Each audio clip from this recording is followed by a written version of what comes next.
Основная все-таки функция Джанлугата — это словарь и это возможность собирать слова. То есть это собирать слова как диалектические, так и специальные, так и устаревшие слова, которые не используются в нынешнее время. Вторая функция, одна из сильнейших, это функция новостная. То есть у приложения есть возможность посылать пуш-уведомления на устройства, в которых то есть будут размещены афиши. На данный момент мы размещаем только свои мероприятия, но в будущем мы планируем размещать все мероприятия, которые связаны с крымско-татарским народом.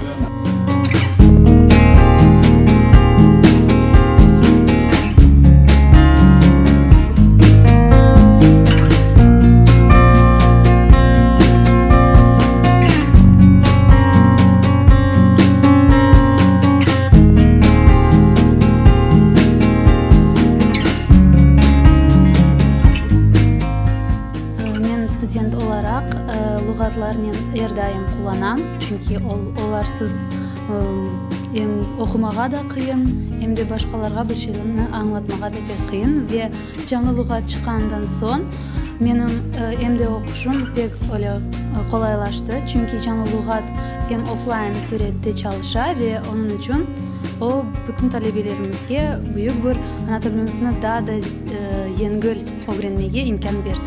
Чаще всего я использую Джанлы Лугат при общении на крымско-татарском языке.